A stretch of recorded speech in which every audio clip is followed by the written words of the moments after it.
Bienvenue dans Sweet Papy Podcast. Accompagner nos proches vers la dépendance tout en se préservant est un engagement qui bouleverse une vie. Aujourd'hui, avoir les bonnes informations pour faciliter leur quotidien est un challenge émotionnel et logistique. Heureusement, dans ce podcast, vous allez pouvoir compter sur des conseils pratiques, une information claire et du soutien. 2 fois par mois, vous allez découvrir d'attachantes histoires de famille, d'aidants, des témoignages de professionnels pour vous guider.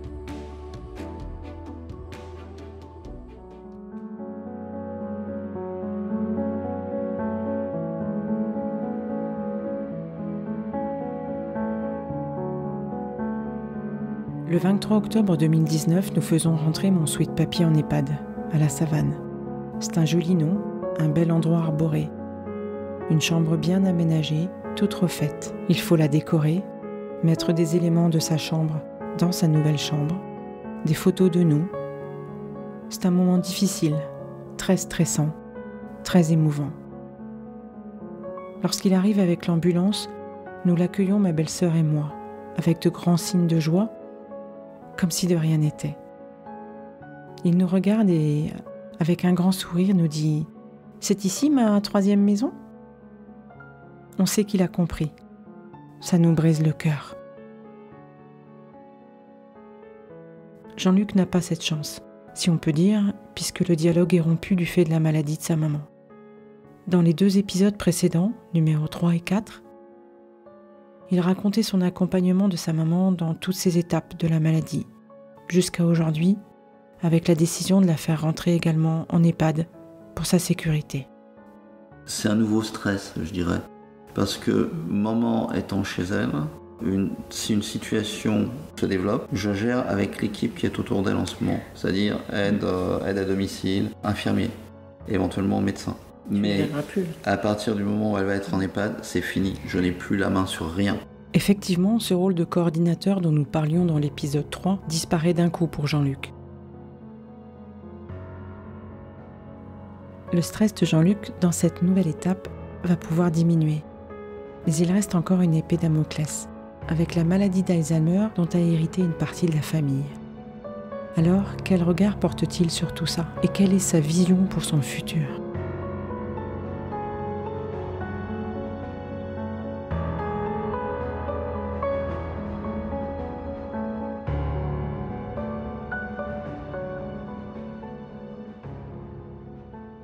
Le changement de la vision sur la vie, bon, moi j'ai jamais eu peur de la mort, mais maintenant j'ai peur de la vieillesse. J'ai peur de vieillir mal, j'ai peur de vieillir au détriment de Daniel, au détriment de mes enfants, que ce soit psychologiquement, que ce soit en aide de tous les jours, que ce soit financièrement. Et c'est difficile de s'imaginer, parce que quand tu sais qu'Alzheimer, ça vient subrepticement, un petit peu tous les jours, parce que tu peux te dire, ok, j'ai pas peur de la mort, donc je veux choisir ma mort. Je ne veux pas mourir dans un EHPAD, sans savoir ce qui se passe, et de vieillesse, en attendant que mon cœur arrête de battre. Tu sais que si tu as Alzheimer, tu ne le verras pas arriver. En ce qui me concerne, ça me... Non, mais toi-même, le malade, tu ne le vois pas arriver. Oui, c'est par rapport aux autres, en fait. Tu te poses une question par rapport à ce que ça va engendrer pour le reste de la famille. Voilà, et pour moi, c'est une situation qui est très stressante. C'est quelque chose qui me travaille beaucoup, qui des fois me réveille en pleine nuit. Ma mère, quand elle regarde la télé, je suis incapable de savoir ce qu'elle pense, si l'émission lui plaît ou pas. Parce que tu n'as plus de dialogue. Parce que tu n'as plus de dialogue, c'est ça qui est le plus difficile. Voilà, il y a très très peu.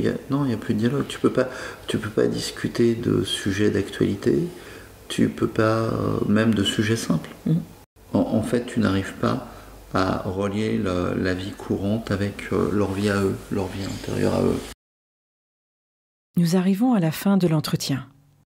J'ai établi en fonction de mes expériences avec mes proches 5 points que l'on trouve dans leur univers. Les acteurs tels que la famille les aident, la communication avec les souvenirs, les émotions, les douleurs, l'organisation avec la notion du temps, l'habitat, les loisirs, la santé comme le matériel, la mobilité, l'hospitalisation, la nourriture, et le quotidien, la présence, la gestion du matériel comme la voiture, la télé, les vêtements. Je lui ai donc demandé quel point lui a paru le plus difficile à gérer et s'il avait des observations. Jusqu'à il y a quelques mois, jusqu'au printemps, maman me demandait encore si j'avais vu ma grand-mère, qui est décédée en 1985. Donc, alors au début, je lui disais, non, tu sais, elle est décédée. Et elle se mettait à pleurer. Et puis en discutant avec quelqu'un dont le papa a Alzheimer, elle m'a dit, mais vous embêtez pas. Vous lui dites que oui, vous l'avez vu hier, tu te souviens pas. Et il est content. Mon père, il est content comme ça. Alors, j'étais vraiment très très mal à l'aise avec ça. Et puis, c'est lui mentir. Oui, c'est lui mentir. Et puis j'ai essayé et ça marchait. Donc elle était contente. Elle me dit, oh je me souviens plus. Quand est-ce qu'elle repasse? Mais t'inquiète pas, elle va repasser d'ici quelques jours. Et puis elle est contente, elle était contente, elle était soulagée. Bon, maintenant elle me pose même plus la question de savoir si j'ai vu sa mère. Donc les souvenirs, c'est un peu, c'est parti. Les émotions, du coup, il y en a plus. Les douleurs, elle aime pas qu'on lui fasse des prises de sang, ça c'est clair. Elle fait un peu la tête et elle fait des yeux noirs comme j'ai jamais vu. La fin de vie, ça c'est réglé depuis quelques années. Parce que mon papa avait fait... mes parents se sont divorcés depuis que j'ai 4 ans. Donc, mais mon papa avait fait un papier pour éviter l'acharnement thérapeutique. Pour les deux? Pour lui. Pour lui? Donc, quand il l'a fait, j'ai fait faire la même chose à maman. C'était encore le moment où elle pouvait faire ce genre de choses. Et enfin, une dernière petite question. Et si tu avais une baguette magique? Qu'elle retrouve au moins une journée la faculté de se souvenir de sa jeunesse, de la période entre 20 et 50 ans, quoi, où elle avait entre 20 ans et 50 ans, où elle avait toute sa famille qui était là et où elle était assez proche, elle était même très proche d'un grand nombre de ses frères et sœurs. Mais parce qu'elle était heureuse, elle serait heureuse enfin, le but pour toi, ça serait... Je pense qu'elle serait heureuse de se remémorer ça, oui. Oui. Ça, ce serait je pense que ce serait bien pour elle. Bon, évidemment, j'aimerais bien aussi qu'elle soit capable de ne pas faire semblant. Quand je lui dis, tiens, t'as vu, là, c'est une photo de Violaine ou une photo de Prunelle, qu'elle puisse me dire, ah, tiens, Violaine, elle a bien grandi, elle est jolie, elle a un beau sourire. C'est-à-dire que depuis que t'es passé grand-père, t'aurais aimé peut-être effectivement lui... C'est pas, bien sûr. Il y a de ça aussi, je pense aussi. Vous êtes fiers d'être grands-parents, donc ça aurait été, je pense, peut-être important de lui dire voilà mes petits-enfants ou tes arrière-petits-enfants. Ce sera important pour nous, ce sera important pour nos filles aussi. Voilà, c'est ce passage de relais qui... Mais ça, c'est ce que j'aimerais moi pour moi, et non pas ce que j'aimerais moi pour elle. Ouais. Ce que j'aimerais pour elle, c'est que elle puisse revenir en arrière, enfin, se remémorer une partie de sa vie, et non pas se remémorer... Enfin, il y a deux choses, quoi. Se remémorer sa vie et avoir conscience de